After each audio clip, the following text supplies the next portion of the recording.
Ekam janorasi alingya statavyam balalinganam bhavati. Next up is Parapitanasana. Now hold one foot and pull it behind towards your buttocks with both hands. Visualize Swamiji in your inner space. Engage all three bandhas. Sthitvaikasmin padatale karabhyam veshtayetanam.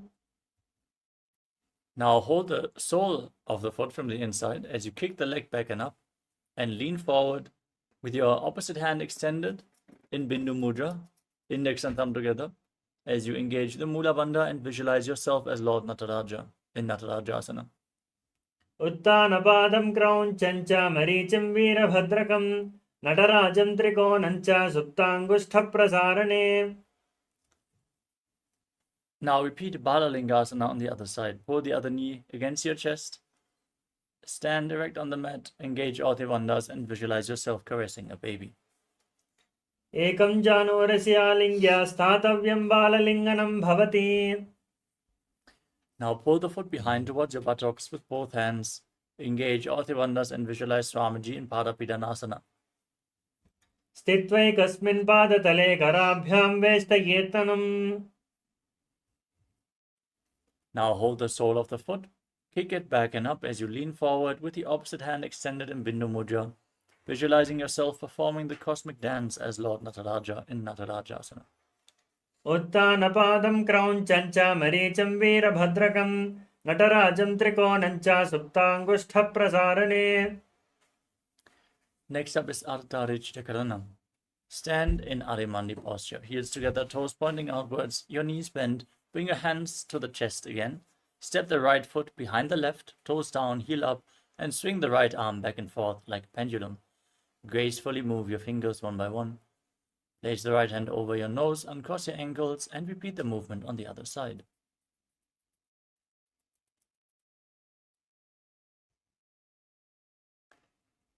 Next up is the skeleton dance.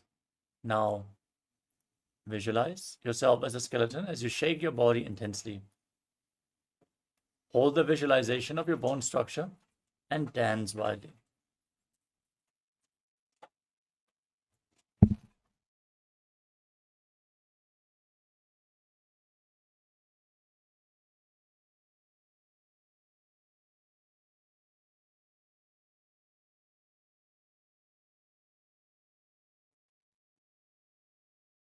We move on to Katichina Karana from Arimandi posture.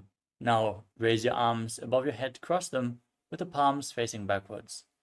Now turn your body to one side, open up your palms widely above your head, return to the center, cross your arms, and repeat the movement on both sides again and again as you follow along with your breath.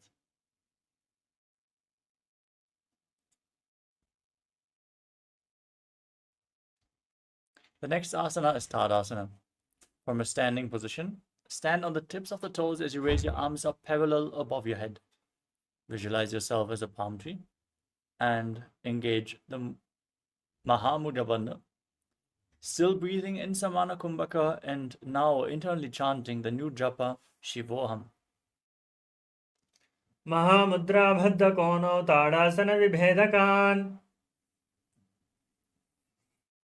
Next up is Uttanasana.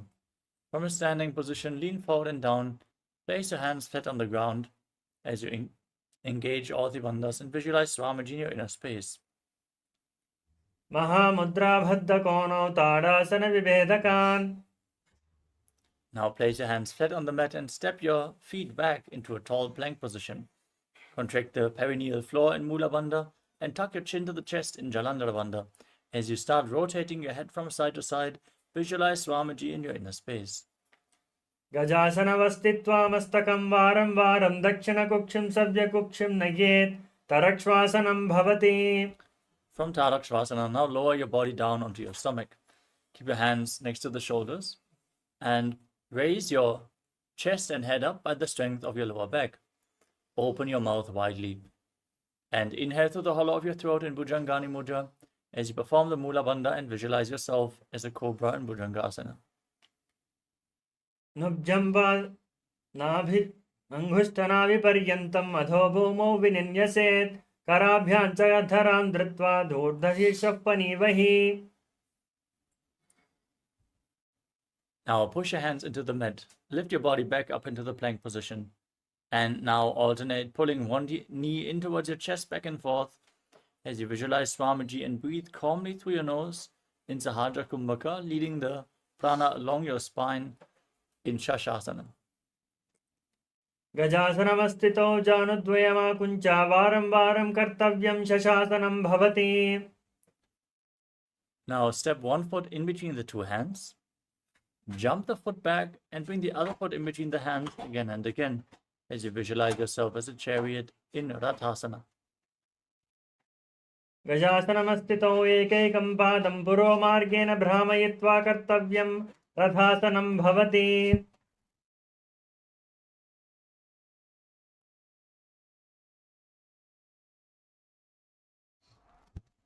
Now step one foot forward. Bend the front knee at a 90-degree angle and keep the back foot facing sideways. As you push your hips forward, raise your arms up parallel above your head. Engage Uddiyana Bandha and Mula Bandha as you gaze up towards your third eye and visualize yourself as Lord Virabhadra in Virabhadrasana. वासिष्ठमदकौण्डिन्यम् ऊर्ध्वकुक्कुटमेव च अष्टावक्रमतोत्थानं मयूरं सेतुबन्धनम्. Now exchange the position of your feet and repeat Virabhadrasana on the other side. Raise your arms up, gaze upwards, push your hips forward, visualize yourself as Lord Virabhadra with 8 arms. वासिष्ठमदकौण्डिन्यम् ऊर्ध्वकुक्कुटमेव च अष्टावक्रमतोत्थानं मयूरं सेतुबन्धनम्. Next up is Vrikshasana. Now raise one foot towards the inner opposite thigh. Join your hands in Anjali Mudra and raise them up above your head. Keep your elbows straight. Engage Uddiyana Bandha and Mula Bandha as you visualize yourself as a tree. वामोर्मूलदेशे च याम्यं पादं निधायतो. Now bring the raised foot onto the opposite thigh. Join your hands in Namaskara Mudra in front of the chest as you visualize yourself as Lord Garuda in Garudasana. गरुडासनमावक्षे येन ध्यानं स्थिरं भवेत् सर्वदोषाद्विनिर्मुक्तो भवतीह महाबली. Now repeat Vrikshasana, the tree posture on the other side. Raise the other foot. Join your hands, raise them up, and visualize yourself as a tree. वामोर्मूलदेशे च याम्यं पादं निधायतो. Bring the raised foot onto the opposite thigh. Join your hands in front of your heart center in Namaskara Mudra. As you visualize yourself as Lord Garuda, experience yourself having big wings on your back in Garudasana. गरुडासनमावक्षे येन ध्यानं स्थिरं भवेत् सर्वदोषाद्विनिर्मुक्तो भवतीह महाबली. The next asana is Trikonasana. Now step one foot forward and the other foot far back. Keep the back toes facing sideways as you extend your arms parallel to the ground. Lean forward and down, bring one hand to the front foot as you gaze up along the opposite arm, visualizing yourself as a triangle in Trikonasana. उत्तानपादं क्रौञ्चं च मरीचिं वीरभद्रकं नटराजं त्रिकोणं च सुप्ताङ्गुष्ठप्रसारणे. Now exchange the position of your feet as you extend your arms parallel to the ground, lean forward and down, and gaze up, visualizing yourself as a triangle in Trikonasana on the other side. उत्तानपादं क्रौञ्चं च मरीचिं वीरभद्रकं नटराजं त्रिकोणं च सुप्ताङ्गुष्ठप्रसारणे. Next up is Nikuttaka Karana. Stand in Arimandi position, heels together, toes pointing outwards and knees bent. Raise one heel off the ground and place your hands in front of the chest with the palms facing each other. Now stomp the raised heel down, raise the other foot up as you exchange the position of your hands again and again.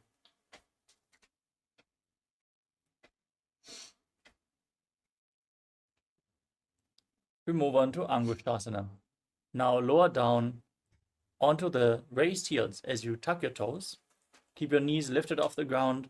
Join your hands in Namaskara Mudra in front of your heart center. Visualize Swamiji in your inner space and start buzzing like a bee on the inhalation and exhalation in Brahmari Kumbhaka. As you engage the Mula Bandha and internally chant the new japa Sadashivoham in Angushtasana. कबन्धासनमित्याहुः गोरक्षासनमेव च अङ्गुष्ठमुष्टिकं ज्ञेयं ब्रह्मप्रासादितं ततः. We move on to Saurasana. Now extend one leg forward. Keep your hands at the side of your body, the fingertips just touching the ground, palms facing forward in Vara Mudra. Keep buzzing like a bee as you visualize Swamiji and perform the Mula Bandha in Saurasana. पर्यङ्कं प्रसार्यैकं पादतलं संस्थाप्य त्वेकपादकम्. From the same posture, up and down, hold onto the front foot, the front big toe in Prana Mudra with index and middle finger. Hold the back heel with the opposite hand. As you visualize Swamiji in your inner space, keep buzzing like a bee in Vidunanasana. गुल्फस्थितो पादमेकं प्रसार्य तत्पादाग्रं संस्पृशेत् तत्करेण. Now exchange the position of your feet. Extend the opposite leg forward, toes pointing up, hands at the side, fingers just on the ground, palms facing forward as you visualize Swamiji in Saurasana on the other side. प्रसार्यैकं पादतलं संस्थाप्य त्वेकपादकम्. Now repeat Vidunanasana on the other side. Hold the front big toe and the back heel, balance as you visualize Swamiji. गुल्फस्थितो पादमेकं प्रसार्य तत्पादाग्रं संस्पृशेत् तत्करेण.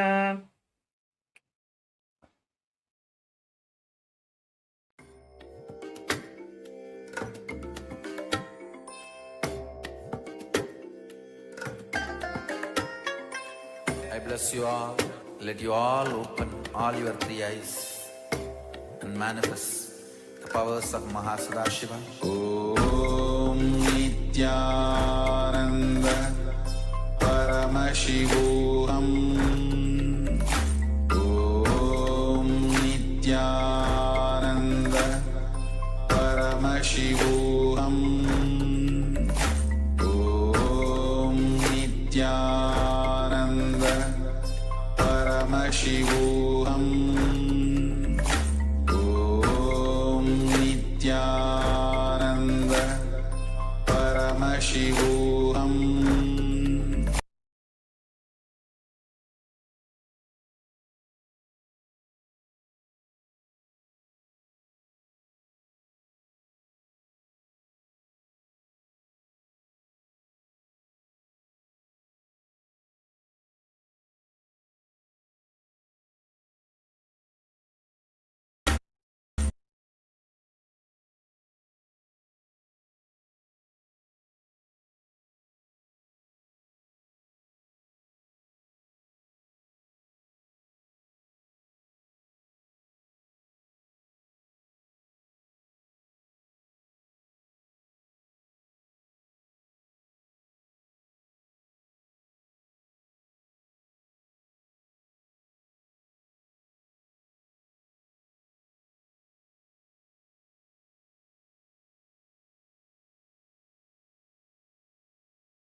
Nithyananda Paramashivoham.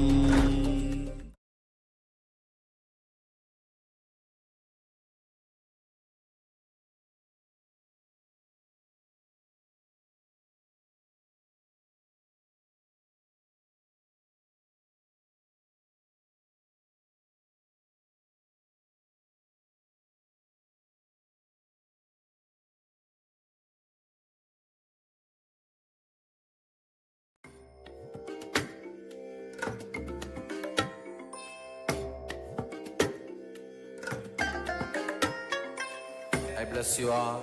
Let you all open all your three eyes and manifest the powers of Mahasudashiva. Om Nithyananda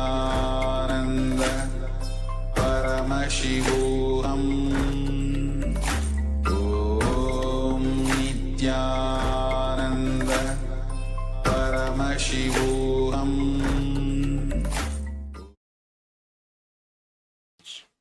I hope we are now visible and audible to all the participants. Let us now move on with the next asana of the sequence, which is Brahma Judankushasana. Now keep your toes tucked and sit on your heels. As you keep your knees raised off the mat, open your legs wide and place the backside of your hands on top of your knees, palms facing up. Tuck your chin to the chest in Jalandhara Bandha and gaze through the gap between the palms in Shambhavi Mudra. Open your eyes wide, unblinking, actually gazing within. This mudra can reveal the deepest cosmic knowledge to you. Now, visualize Swamiji in your inner space. Keep buzzing like a bee in Brahmari Kumbhaka and internally chant Sadashivoham. Dovu Panafani Hoi Vese, Edi Dov Gudani Vese. Now place your knees on the ground. Keep your toes tucked. Sit on raised heels, your knees apart. Keep your hands on your legs or knees. Gaze to the nose as you visualize yourself as Sage Kapila Muni, our Mahaguru, as you perform Uddiyana Bandha and Muda Bandha in Kapilasana. Abhay Bhagatali Samataharabe, Tinko Mahilikor Milave. Next up is Padara Gurakasana. Maintain the same posture. Keep your gaze up towards your third eye as you visualize Swamiji in your inner space and perform the Muda Bandha. Dovo Pakatali Samatakare, to Korvarili Boparidare.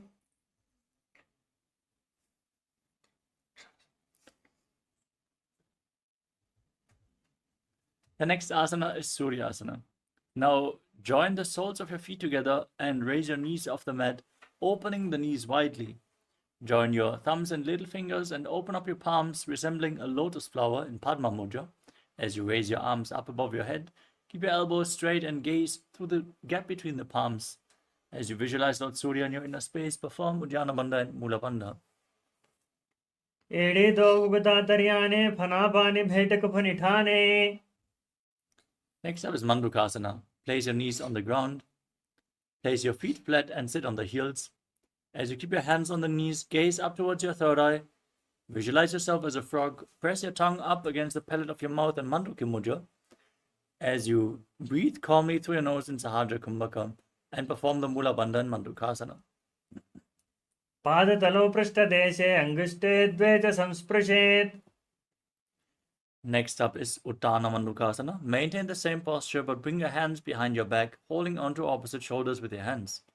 Press your elbows against your head as you gaze up towards your third eye. Visualize yourself as a frog, perform Manduki Mudra and engage Uddiyana Bandha and Mula Bandha in Uttana Mandukasana. Mandukasana Madhyastam Korparabhyandratam Shiraha. Etadbekavaduttanam Etaduttana Mandukam. Next up is Simhasana, the lion posture. Now, cross your feet and sit on the heels. As you visualize yourself as a lion, stick your tongue out, exhale forcefully again and again, and gaze the tip of your nose. Dakshinam Savyagulfena Dakshinena Tatedharam. Next up is Bhadrasana. Now turn your feet backwards and open your knees wide. Sit on your heels. As you cross your arms behind your back, hold onto big toes in Prana Mudra, index and middle fingers joined together. As you gaze to your nose, return to buzzing like a bee in Brahmari Kumbhaka and engage Jalandhara Bandha and Mula Bandha in Bhadrasana. गुल्बौ च वृषणस्याधो व्युत्क्रमेण समाहितः पादाङ्गुष्ठौ कराभ्यां च धृत्वा च पृष्ठदेशतः. Next up is Kakabhushandi Asana. Now squat with your feet flat, the knees raised off the mat. Lean forward as you bring your arms in and around the raised knees and interlock your hands behind your back in Parasha Mudra. Gaze to the nose and visualize yourself as a crow. प्रथमे वैशको करथाने दोबो हाथपदं व्यच्याने. Next up is Kanipavasana. Now place your hands flat on the mat, shoulder width apart. Bring your knees onto your arms towards your armpits. As you raise your hips, lean forward, find balance and lift your feet off the mat. Balance on your arms as you visualize Swamiji in Kanipavasana. आसन को गुण आसी दुष्टा होई तो आची होई. Next up is Kapali Asana.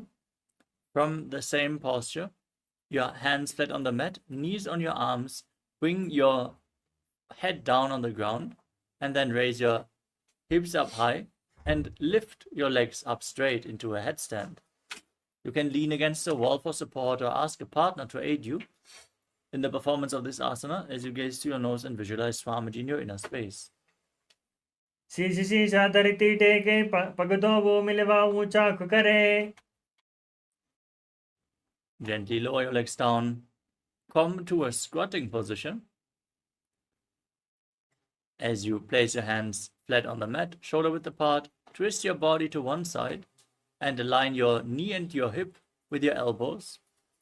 Lean onto your elbows and extend your legs out to the side as you gaze up towards your third eye. Visualize yourself as a peacock and breathe in Rechaka Kumbhaka, exhaling deeply again and again in Parshvamayurasana. मयूरं दण्डवत् कुर्यान् मायूरं दण्डनामकम्. Now twist your body to the opposite side. Again, align your knee and hip with your elbows, lean forward, lift your body off the ground as you extend your legs to the side.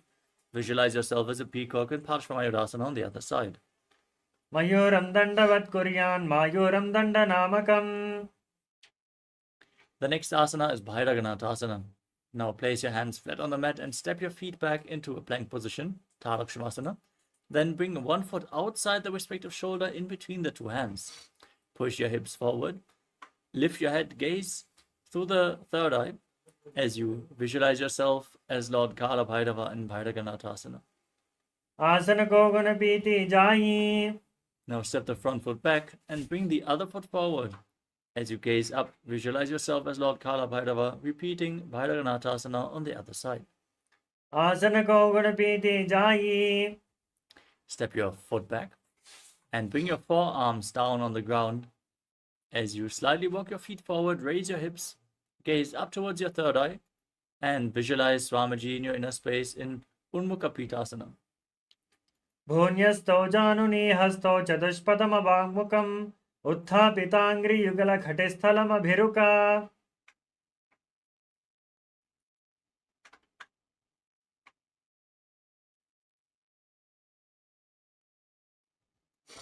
Next up is Vasishthasana.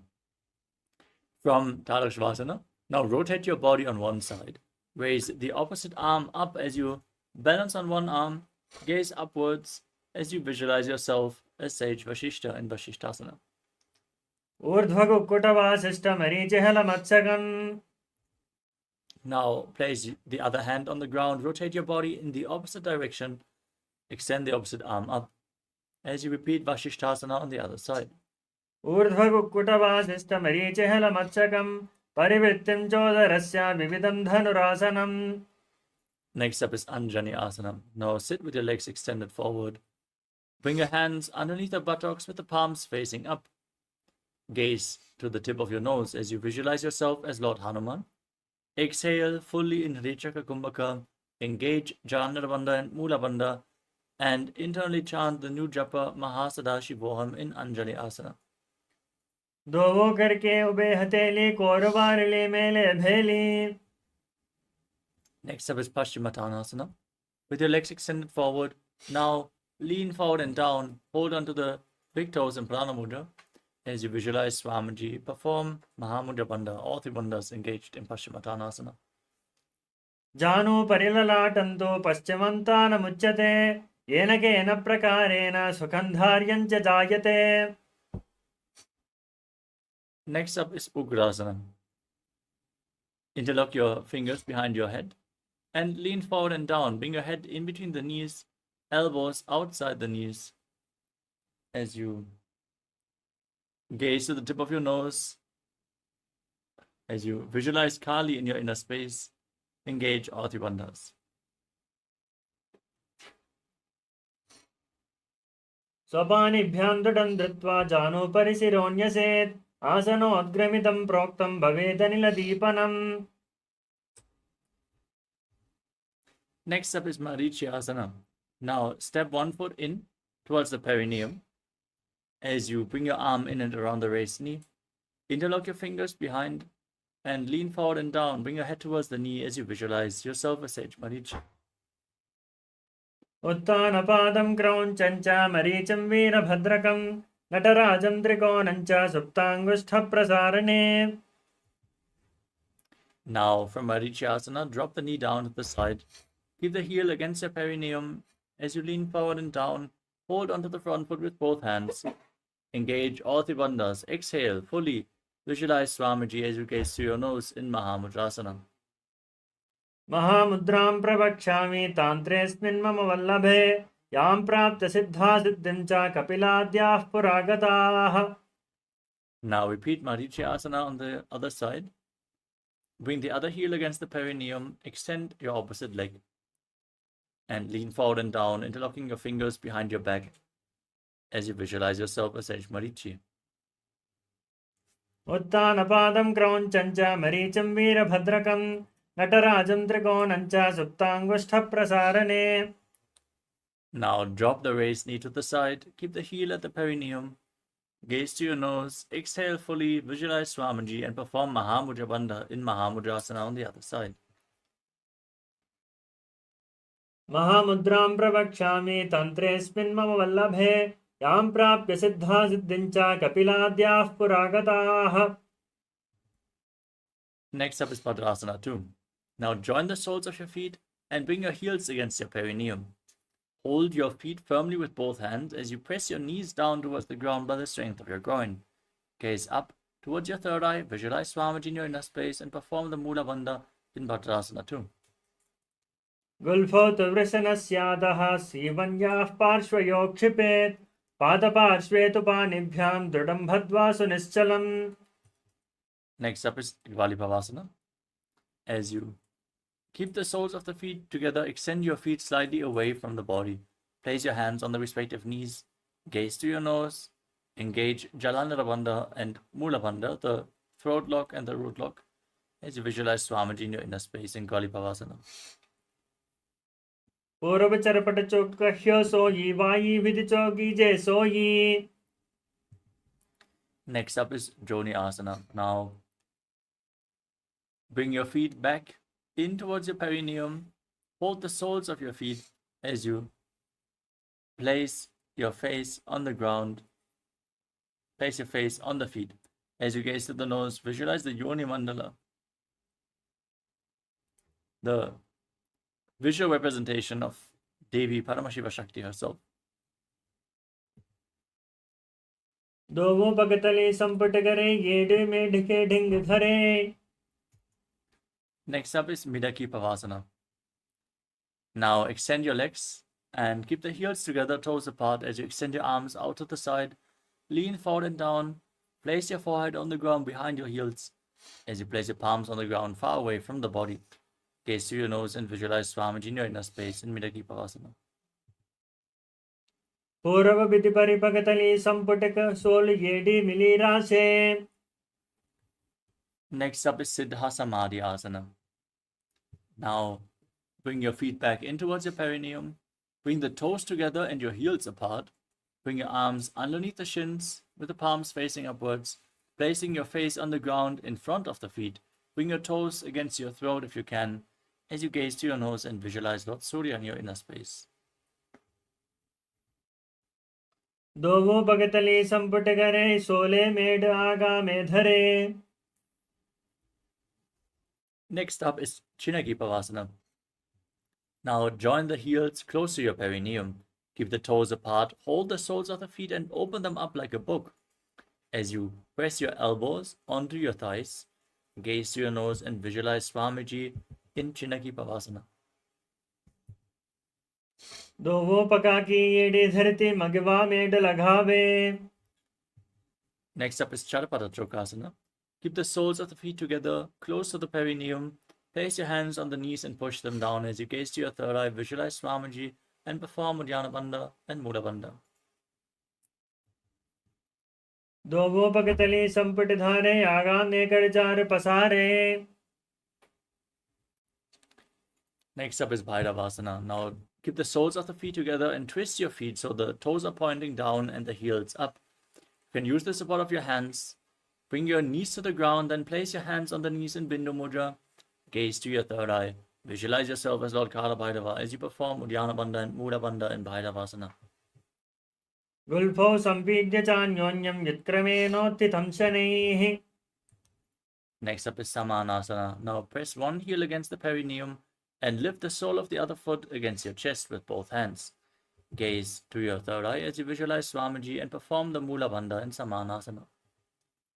समानासनमाभक्षे सिद्धमन्त्रादिसाधनात्. Next up is Apanasana. Now lift one leg over top of the respective shoulder as you extend the opposite leg forward, hands on the ground for support. Gaze to your third eye and visualize Swamiji. केवलं पादमेकं च स्कन्धे चारोप्य यत्नतः. Now repeat Samanasana on the other side. Bring the other foot against the perineum, opposite foot against your chest. Gaze to your third eye, hold your breath in the Muladhara Chakra. समानासनमाभक्षे सिद्धमन्त्रादिसाधनात्. Now lift the other foot over top of the shoulder, extend the opposite leg forward as you gaze up and repeat Apanasana on the other side. केवलं पादमेकं च स्कन्धे चारोप्य यत्नतः. The next asana is Gomukhasana. Now sit with your knees stacked, the heels close to the outside of your hips. Place your hands on top of the knees. Gaze to your nose as you visualize the face of a cow. Breathe in Siddhkari Kumbhaka. Hiss through your teeth while inhaling as you keep your tongue up against the palate of the mouth without touching the teeth. And internally chant the new japa Om Nithyanandoham in Gomukhasana. सव्ये दक्षिणगुल्फन्तो पुष्टपार्श्वे नियोजयेत्. Next up is Anasuyasana. Now hold onto the big toes in Prana Mudra. Maintain the same position. Gaze to your nose, engage Uddiyana Bandha and Mula Bandha as you visualize yourself as Rishika Anasuya. दक्षिण कोडानी छोटाने वामोटा के ऊपर आने. Maintain the visualization as you interlock your fingers behind your back, lean forward and down, gaze to your nose as you try to bring the nose to the ground in Anasuyasana too. जीवना गोड़ा की संधि उपरिदाबा गोड़ा की संधि. Next up is Garudasana too. Now press one heel against your perineum, place the other foot flat in front, with the knee raised against your chest, hands on the knees, gaze to your nose and visualize yourself as Lord Garuda. दावोपकमोडी येडी माहिलो गुल्पमूलद्वारिणी चेदे. Next up is Naradasana. From the same posture, now raise your perineum onto the heel. Interlock your fingers around your neck and twist your elbow outside the raised knee. As you gaze up towards your third eye, visualize yourself as Sage Narada in Naradasana. पिष्टज वाम पगतली केरी भोपरिताहि लगावे फेरी. Now place one foot onto the opposite thigh, keep the opposite knee raised, and hold onto the opposite shin and big toe. As you gaze to your nose and visualize Matsya, the fish avatar of Lord Vishnu in Matsya Pitakasana. वामे नवामांगुष्टन्तो गृहीतं मत्स्यपीठकम्. Now repeat Gomukhasana on the other side. Stack your knees again Other knee on top this time. As you gaze to your nose, visualize the face of a cow and place your hands on the top knee, still breathing in Siddhkari Kumbhaka. सव्ये दक्षिणगुल्पन्तो पृष्ठपार्श्वे नियोजयेत्. Hold onto the big toes, engage Dhyana Bandha and Mula Bandha, gaze to your nose and visualize yourself as a Rishika Anasuya in Anasuyasana on the other side. दक्षिणकोटानि चोटाने वामोताके ऊपर आने. Now interlock your fingers behind, lean forward and down, bring your nose to the ground as you keep internally chanting Om Nithyanandoham in Anasuyasana too. जीमना घोड़ा की संधि उपरिदावा घोड़ा की संधि. Now repeat Garudasana too. Bring the other heel against the perineum, step the opposite foot flat, knee raised, hands on the knees, gaze to your nose and visualize yourself as Lord Garuda. दावो पगमोडी येडी माहिलो गुल्पमूलद्वारिणी चेदे. Now raise your perineum on the heel, interlock your fingers behind your neck and twist your elbows outside the raised knee in Naradasana on the other side. तिष्ठिजु वाम पगतली खेरी भोपरिता ही लगावे फेरी. Now place the other foot onto the opposite thigh, hold onto the shin and the big toe in Prana Mudra as you gaze to your nose and visualize Matsya, the fish avatar of Lord Vishnu, in Matsya Pitakasana on the other side. वामेन वामाङ्गुष्ठन्तो गृहीतं मत्स्यपीठकम्. The next asana is Matsyendrasana. Now extend your legs forward.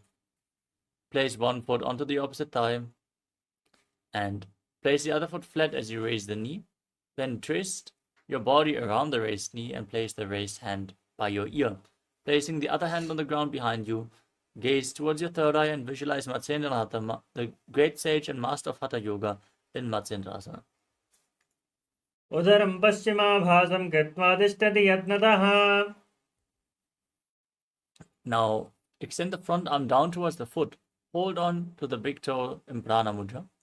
As you place the other hand on your ear, twist your spine, gaze back and up towards your third eye as you visualize yourself as a camel in Kubhasana. आसन को गुणजोलो जाये. Now place the hand from your ear down to the ground behind you. Twist your body even further. Keep holding onto the foot as you gaze to your third eye and visualize Matsyendranath and Matsyendrasana too. मत्स्येन्द्रपीठं जठरप्रदीप्तं प्रचण्डरुग्मण्डलखण्डनास्त्रम्. Stretch your legs out. Place the other foot onto the opposite thigh. As you raise the opposite knee, twist your body around the raised knee again, repeating Matsyendrasana on the other side. उदरं पश्चिमाभासं कृत्वा तिष्ठति यत्नतः. Place the front arm at the foot, the back hand at the ear. Gaze up and visualize yourself as a camel in Kubhasana on the other side. आसन को गुणजोलो जाये. Drop the back hand down to the ground, twist your body, gaze to your third eye and visualize the master of Hatha Yoga, Matsyendranath, in Matsyendrasana too. मत्स्येन्द्रपीठं जठरप्रदीप्तिं प्रचण्डरुग्मण्डलखण्डनास्त्रम्. Now place your feet onto opposite thighs. Sit in Padmasana, the lotus posture. Gaze to your nose as you place your hands flat on the knees. Visualize yourself as Lord Shiva. Breathe in Sitali Kumbhaka. Press your tongue against the teeth as you hiss through the teeth while inhaling. And internally chant Om Nithyananda Mahasadaशिवोहम. आसनं द्वैतं प्रोक्तं पद्मं वज्रासनं तथा. In Padmasana 2, cross your arms in front of the body. Hold onto the big toes in Prana Mudra. Gaze to your nose. Visualize yourself as Goddess Parvati as you perform the Mula Bandha. उत्थानौ चरणौ कृत्वा ऊरु संस्थौ प्रयत्नतः. Now maintain Padmasana. Place your hands in between the feet as you place your palms flat on the mat and lift your entire body off the ground, balancing on your arms. Visualize yourself as a rooster as you breathe calmly through your nose in Sahadra Kumbhaka in Kukutasana. पद्मासनं सुसंस्थाप्य नान्वोरोरन्तरे करौ.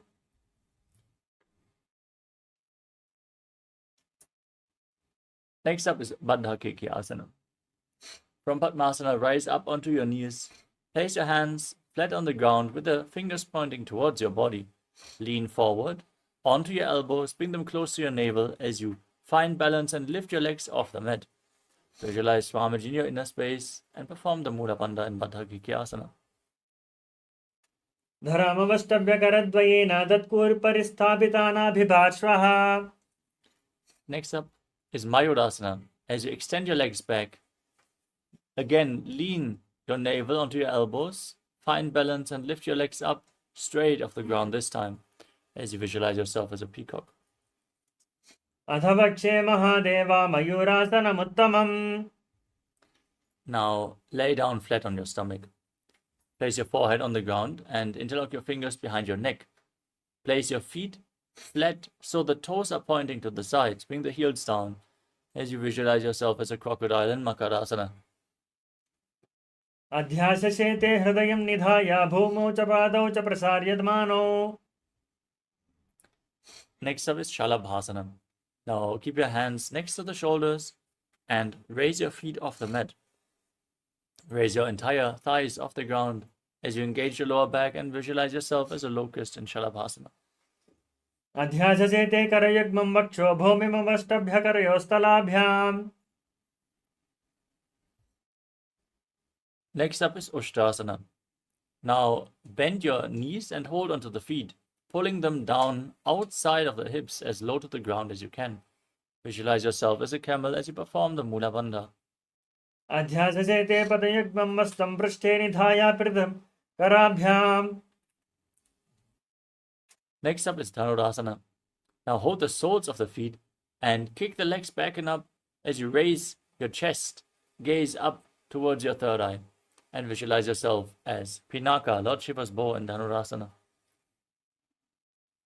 प्रसार्य पादौ भुविदण्डरूपो करो च पृष्ठे धृतपादयुग्मम्. Now come to a seated posture. Sit in a kneeling posture with your heels outside the hips, the toes touching behind your back. Place your hands on the knees, gaze to your third eye, and visualize Swamiji as you internally chant Om Nithyananda Paramashivoham in Bhagasana.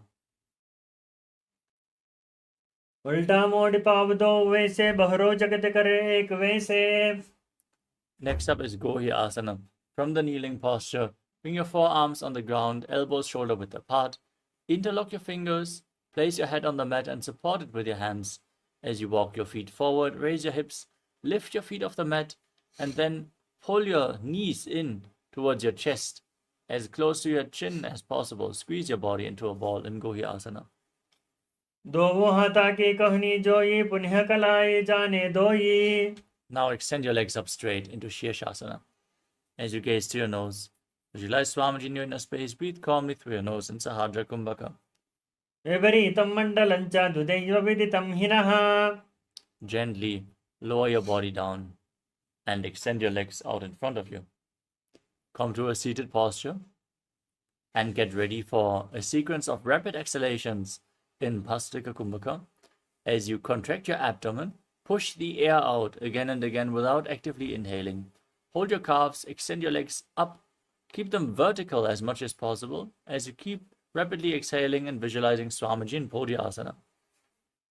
दोवों हाथा पगबा हरिताने घोड़ातरे काकसीताने. Now bring your hands behind your back, hold on to opposite shoulders. As you keep your legs raised, gaze to your third eye and visualize yourself as a maze, breathing rapidly in Parighasana. उत्तानं शयनं कृत्वा पादौ मिलित्वा प्रसार्य. Now extend your arms forward, parallel to the ground, gaze to your third eye. Breathe rapidly as you visualize yourself as a boat in Naukasana. उत्तानशयनं कूर्पराभ्यां भूमिमवष्टभ्यकरयोस्तलाभ्याम्. Keep your feet off the ground. Join the soles of the feet and lift them against your chest. Scoop your hands below and pull them close as you gaze to your nose. Breathe rapidly and visualize yourself as Lord Rudra in Rudrasana. पगतली संपुट करे हाथस्यो पग ऊंचाई. Relax. Breathe calmly as you now lay down on your back. Place your feet flat and your knees raised. Keep your hands just behind the heels, palms facing down. As you push your hips off the mat, engage the